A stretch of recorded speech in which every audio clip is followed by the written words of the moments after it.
So thank you guys so much for your overwhelming support, especially since COVID. A lot of you guys have been retweeting and reposting and sharing some of our old content, but we really need your help. We're trying to get to 100 subscribers, 100 ratings, and 100 reviews. So on any platform that you guys follow, whether that's Apple Podcasts, Spotify, YouTube, or Instagram, please, please, please make sure that you guys are following us, rate us. Let us know if you're loving this content as we're trying to get 100 in the next 30 days. So please help us out with that. Now for today's episode. From Juneteenth celebrations to different political ideologies with Bay, this is Rooted Black Girls with Fun Enough Nam.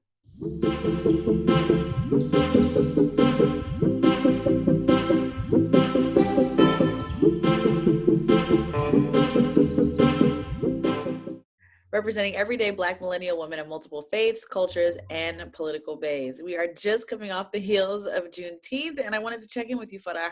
How was your Juneteenth celebration? Or did you even get a chance to celebrate?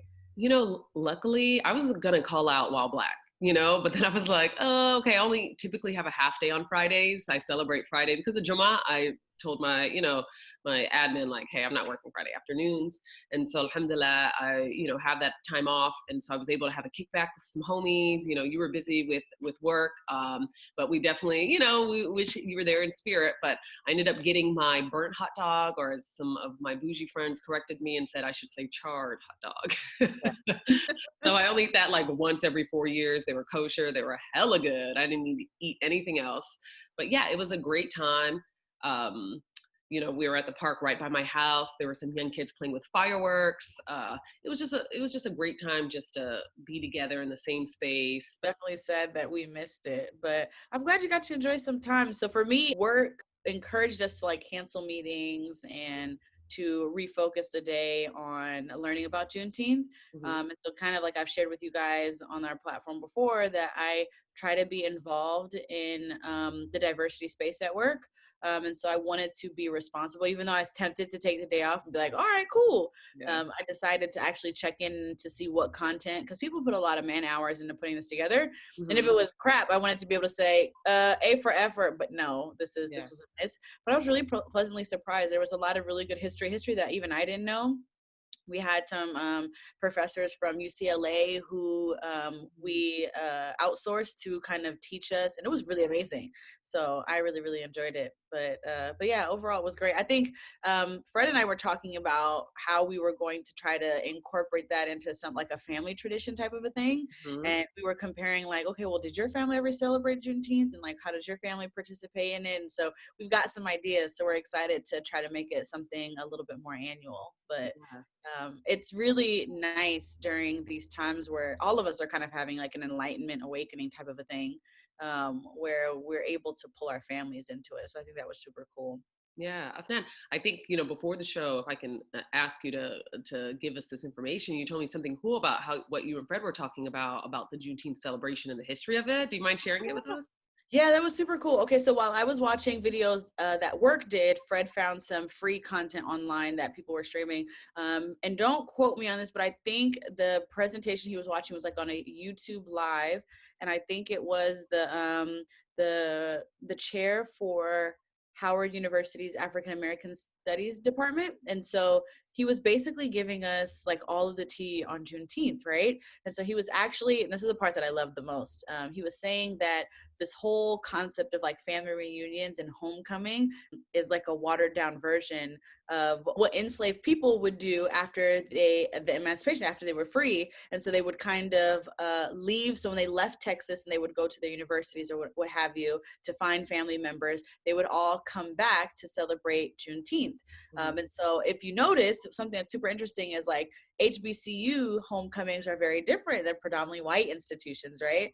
At PWIs, it's not very common that other people who didn't actually attend the universities will come back, right? Mm-hmm. But at HBCUs, it's a very communal thing, right? It's very, very common that even though you never attended school, you may not even know anybody who goes to school there, just to be part of the festivities you would go. And so I thought that was super cool, because family reunions are seen as like an American culture, but I was really happy to find that that was actually traditions that came off of the heels of Juneteenth. So I love that. Yeah, that's so interesting. I was listening, just kind of incorporating what you're saying, to the podcast The Daily, and they had kind of a history behind Juneteenth, and they invited Dr.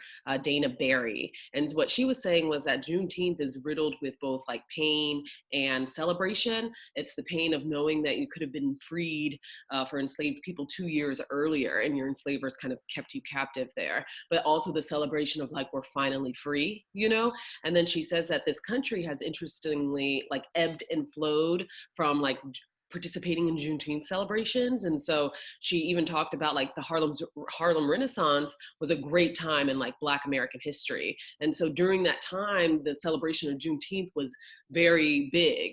But then you go into Jim Crow laws, which kind of like silenced and people started participating in Juneteenth celebrations really in quiet or by themselves or in smaller silos or in their communities, but it wasn't a larger American holiday. And then you go into the Black Power movement of the 60s and 70s, and then you see Juneteenth, I'm Black and I'm proud, James Brown, I think about, what's going on in the United States right now. We're in this historical moment right now. And I wonder, is this a moment of celebration with our Juneteenth celebration, or is this a period where we're going to kind of go under? Yeah, and I love that. I think it's interesting, the duality, because we kind of talked about that before, right? Yeah. As Black people, there's always that tension between striving the next little bit of freedom and then celebrating, kind of what we've come from, but also that being countered with, the mourning and the tragedies that it took for us to get there. And so I think it's funny that oftentimes we talk about stuff in our podcast like earlier, and then they'll manifest themselves in our identity and how we see things in the world play out, months or years later. So that's super cool. I agree with you 100%.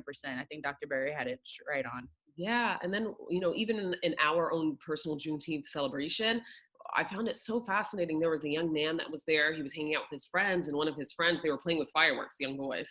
And then one like shot his friend directly. I don't know if it was on accident or what the case was. And we all saw it happen, went through the kid's like t-shirt and burnt him. And so even in watching that, we ended up, providing like medical assistance to him and like getting a salve and like giving him ibuprofen.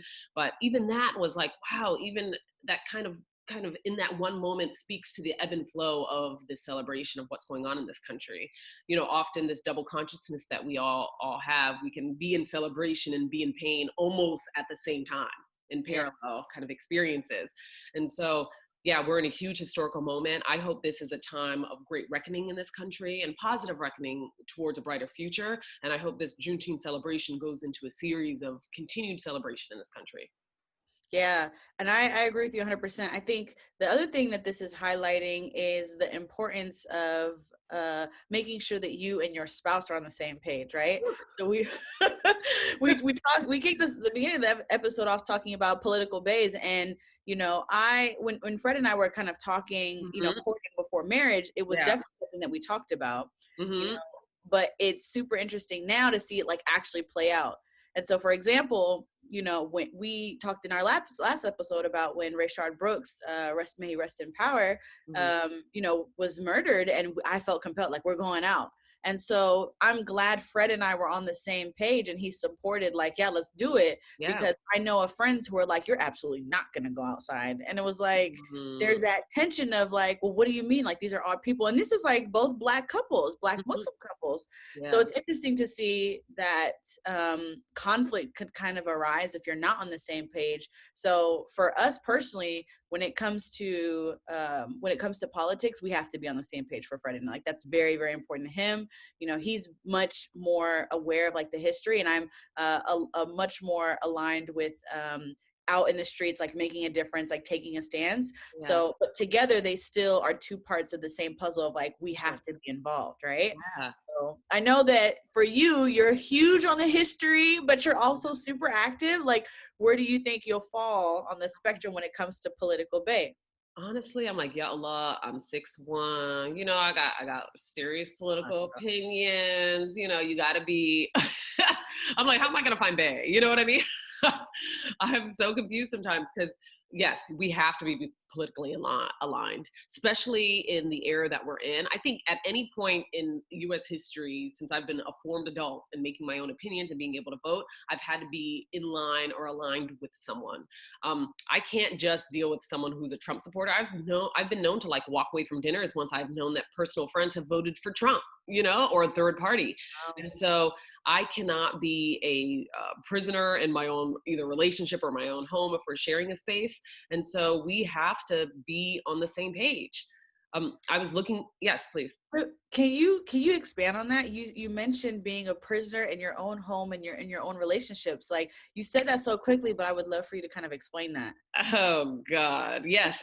So what's interesting is in previous, like, when you're talking to someone, the whole courting process, initially you're enamored by everything they do. If I know that we're on the same political page, I'm like, oh yes, like stars in my eyes, like we can have the best conversations. If however, we're not aligned, but you're open to my political ideology, I'm okay with that on certain issues, right? Like if you're someone who is very much like Second Amendment, the right to bear arms, I'm willing to listen to that. It's an amendment in this country that can do some harm, but I think if we have some understanding there of what needs to be in place so that we're not arbiters of like the pain that can come from that, then we're cool, right? I think if you're like immigration, like hell no, build that wall, like man, get out of here with it. You're done. Right? You're done. Let's say like abortion, right? Oh. For if you think about abortion as like you can have a different opinion within your own household, within your own like relationship, right? But this country is like human condition.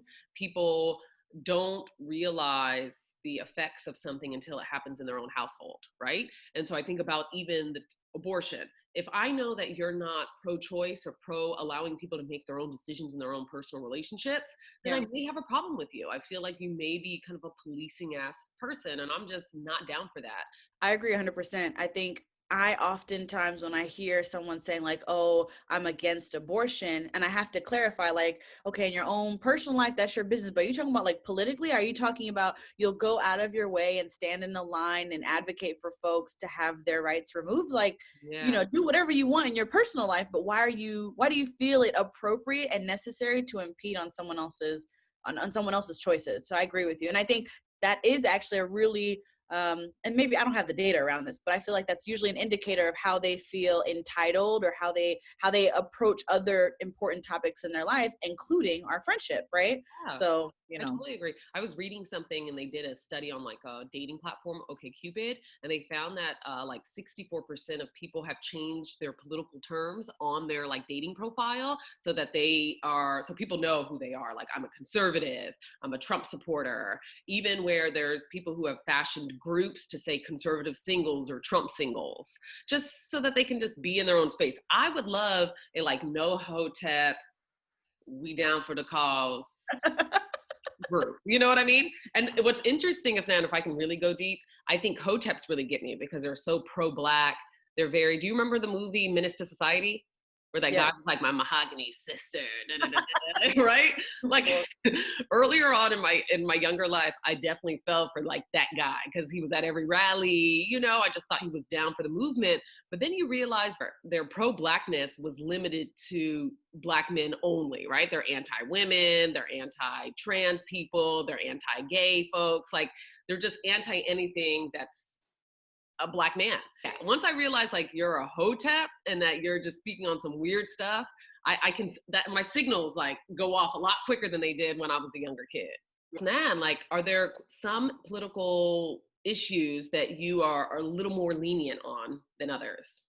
Yeah, I think when it comes to LGBTQ rights, like that's like something that's important to me because in my mind, if a country wants to dictate who you can marry, what's to say they won't dictate how I dress? What's like we're right behind them. Like we're all the struggles may not be the same, but the freedoms are generally the same, right? Yeah. And so for me, like that's like an example of one that I don't have a lot of leeway. But to your point, like the right to bear arms, I think there's value in it.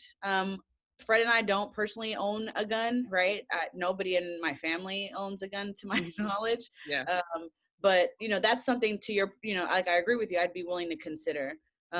when it comes for voting for Trump, no, we're done. Let me find out. Yeah. Let me find out, Fred.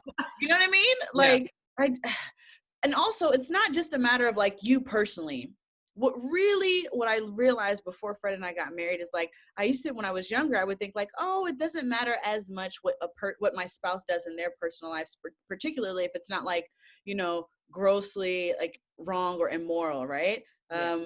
But then I realized, no, this is going to be the man that my young boys look up to. And Yeah. if they end up exactly like him, would I love it or would I hate myself, right? Exactly. And I feel like they're going to have a formed impression, likely very similar to your husband, Yes. depending on their political ideologies. Yeah. So Fred, I don't know if I've told the story, but like Fred is a huge history buff. He loves everything like Black history, Black culture, Mm. historically. And so like his mom came into town a year, I think a year and a half ago. She was here visiting, and the first thing that they wanted to do was go see a plantation. And I was like, I'm here for the cause. I Yeah. don't know if that's the first thing I would want to do if I was in Atlanta for the first Yeah, time. for sure. But he likes to be like very, very aware of like the pain and suffering. For me, like I'm a little less open to that just because I'm so sensitive that like it would take me weeks to recover from seeing some stuff like that. So I want to be informed, but those are some of the areas where it's like a little bit I'm not sure about. But there are some areas where I'm a little bit more flexible. For sure, abortion's not up for discussion. Gay rights is not up for discussion. Voting for Trump is not up for discussion. Fred today said he wanted to be Republican. I'd be like, okay, but like, what does that mean exactly? Like, we'd have to get down to like the issues. You know what I mean? Yeah, exactly. But alhamdulillah, I don't think there's like a whole lot of difference. But like, what about you? Are there things that are like absolutely not? I had a few conversations with some men that are in my life, like as friends, of course, and one spoke to kind of the murder of Rayshard Brooks and how he felt like, hey, I am not totally comfortable just condemning the officer in this case, being that there was some resistance. It wasn't a cut dry case. And I felt like I could have a conversation with them about that, and I didn't feel like, oh, hell no. Like, I think if someone would have denied the heinous act of George Floyd's murder, that's a lot different for me, Yeah. And I think there is a nuanced understanding of Rayshard Brooks' death that the media allowed us to see, or the city did, because then we got the piece of the information where the brother was kicked and his shoulders were held for 2 minutes and received no medical attention, right? So, and I ended up having the same conversation, as we received layered information, and he was like on board. He was like, no, that man needs to go to prison. I was like, okay, you have some understanding here, right? Like, you cool, like you. So I understand where he was coming from. There was another friend that's a guy who then and we won't go deep into this because I can get mad all over again, but the J.Cole NoName battle, right? And he ended up saying something like, Black women, we need to do right by you. But then J.Cole released this album, and then he was on J.Cole's bandwagon of like the misogyny that some men can hold, right? In Black spaces, or in spaces with a Black man and a Black woman. But wait, let's talk about that because I actually very, very briefly, right? I think it's important because okay, so the first little snippet I saw about it was from you. So I was already like, oh, what the hell did he say? Like, let me get mad. But then when I listened to it, I was like, I could understand, like, of all the things you choose to say, if this is the first time for you to, like, yes, he was out protesting, like, was this the right message at the right time? Do I think it was warranted? I don't know who NoName is personally. Like, I even from, like, a social media perspective, like, I don't follow her, so I didn't know, like, what her content is. But I could respect the fact, this is something, like, I'm open to. I could respect the fact that Black men can feel that some of the ways that Black women deliver their messages about whether it's police brutality or whatever the case may be, whatever they're passionate about, sometimes isn't always presented the best way to bring people in and to engage them. Am I saying that his message to NoName was appropriate? I don't know enough about it to say that, but I could respect that somebody's like, okay, sis, well, I didn't mean it like that. You don't have to come at me sideways. Like, I'm learning too, because even at work, I found a super aggressive approach can sometimes work against your cause, where there is ignorance, but there's not ill intent. And so I heard what he was saying, but I know that you felt very strongly, so I want to hear from you. Yeah. So, with J. Cole, you know, and I had to pull up his lyrics, girl. So he said he goes in, he speaks to her intelligence, says that he's assuming a lot, like you probably grew up in an environment that allows you to be conscious. But then he goes, but shit, it's something about the queen's tone that's bothering me. And I said, sir, like, first off, you're assuming her intent from the tweets that she wrote about, hey, your favorite rapper's favorite rapper is out here with kind of this discography about racial consciousness, but not really saying much to the cause. And so, yeah, she may have been going hard, but I do think that what sometimes Black men will do and harbor around Black women is saying, hey, you are more woke than us because of the white supremacy that's going on that elevates Black women. But the issue is where Black men come around and say, then that's the demise of Black men. Right. And he's saying that. He's saying, like, your tone is disrespectful. You know more than me. Why don't you teach me? Right. And he's calling her out in that space. But it's like, why don't you increase yourself in what she's asking you? Like, show up for her in what she's requiring of you, brother. Right. But like, why are you speaking to her tone through a tweet, number one, and then trying to police her tone, number two, and then say, yes, you know more than me, and say, hey, I'm not much of a reader, I'm a thinker. Like, nigga, if you don't read a book, like, I was over it. I think it was very subtle. I'm not down for cancel culture. I'm not canceling J. Cole. I think his discographies speak for themselves. I've seen him largely at the protest, so I think he's speaking negatively about himself when he's actually participated, when he don't got to. You could be at your couch as a Black person during this movement and still be a participator in this, because this is our daily experience. You could give not $1 and be a participator in this Black Lives Matter movement, right? And so I don't think Black people have to be performative to rally around Black Lives Matter. But J. Cole, like, don't police a Black woman around how she decides to show up for the movement or how she decides to educate herself around the movement. How about you show up? You know, or have a conversation with the sister online, but to demean her and degrade her on the song, I thought was kind of whack. Yeah, no, and I told that part, like I said, I don't know much about them particularly to be able to comment on that, but Mm-hmm. I think the message that he was conveying, I could understand to a certain point. Now, the delivery of when, like, you put it in a song so you can profit off of it, right? Yeah. And like all of these other things, you know, did you hear? Did you have to make that song for this movement? Why did you need to criticize a Black woman during this movement? Is that the message that you really wanted to tell? I feel like Lil Baby did a great job. He released a song. It was super dope. It was super uplifting. It spoke to the current moment. I felt like J. Cole was tone deaf.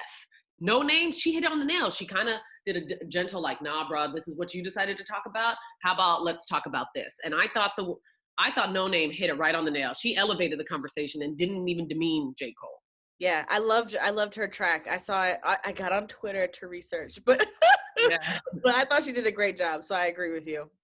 And I think this brings up a larger conversation. Like, we often live, and I try to create a very homogenous social environment so that I have similar political views among my friends. And so I hope that then leans into similar political views with people that I'm considering for courting and for marriage. We want to have the same type of religious belief. I want something that's a mixture of deen and dunya, you know what I mean? And someone who's very kind around Islam and how we participate in that in our homes. Or social cultural expectations around food and how that's served and how we both participate in the household. I think Black people naturally have a shared identity. So I do receive solace around being and considering Black men. I want that in my life, but I do want better. And I'm not going to accept BS. I'm not going to accept Hotep Bay. Okay. I'm not going to accept problematic Bay. It's just not happening. I accept more. Maybe that's just why your girl is single. Okay. Don't say that. No. That, you know what I mean? And I agree with you 100%. And I think for anybody who's listening, even if you are married, it is dangerous to assume you understand your spouse's political beliefs because you're around them, right? Yeah. Because you would be surprised, and many of you guys already know, all skin folk ain't kin folk, okay? But we say all that to say this, it's never a bad time to reach for understanding within your personal relationships and even amongst yourselves. Like, I know for me, there's a lot of politics that Farah has brought to me that I was like, dang, I haven't even actually thought about where I stand on this issue. And then as like the climate becomes more political and everything kind of comes out onto the front table, you got to make a choice. And so I encourage all of you guys to extend yourselves grace and extend those around you grace, but also challenging yourselves to elevate and have these difficult conversations, because you want to be on the right side of history and you want to actively be participating in a way that feels good to you. And So if I could just jump in, I saw a tweet that said, "You will be someone's ancestor one day." And I take that as like, that's some heat right there. yeah, Where are you? Where are you on these positions? Where are you on these issues? Like, make the right decision, and treat people around you well. And often it's tough to know how to treat people. So have the conversations. If you care about someone, show up for them. I think it's as simple as that. And then also, when you find something that you don't like, don't try to change them, sis. Like, go in the opposite direction. And I've because learned you that. won't. The Yeah. only time you can change a man is when he's a baby and that's his diaper. Period. Okay. Period. Yeah. Have the same values and beliefs. And I would, for action to say, or I would say that political views are right up there on the baseline foundational kind of understanding that you have with someone. And I told someone, I was like, yeah, I definitely like would consider you because we have similar, politically we're aligned. Yeah. Areas you gotta let them go, but like, like politically. Yeah. Another thing is, when your grandchildren asks you about these instances, what are you going to honestly be able to say, right? There's different ways to show up, like Farah said, but are you choosing not to take advantage of this historical moment, right? It's every day for us, but someone's going to be reading in the books about, oh my God, I can't believe they were doing this and they were XYZ. You know what I mean? So anyway, I'm going to get off my soapbox, but I love your soapbox because I look to my parents, and like when my dad was alive, I was gaining some understanding around like the oppressive regime of the southern government in Somalia. I asked my dad, I was like, oh, what side were you on? And he was like, I was part of the Somali national movement that worked against the oppressive regime and started the war, even though they were away at the time. He was in the United States. He was funneling money into that movement to liberate his people. And so that made me such a proud daughter of my father, like Hamo, and made me like, I look to them as role models. And I think my children, God willing, or the children of the future, if you will look to us as role models. And where will you say you were at this moment? Yeah, absolutely. I can't find a better way to close this out. So I think we'll end here. If you guys like this content, please make sure that you rate us, you comment, you like, you share, you subscribe, all of the above, and we'll check you out next time. Peace. Bye, y'all.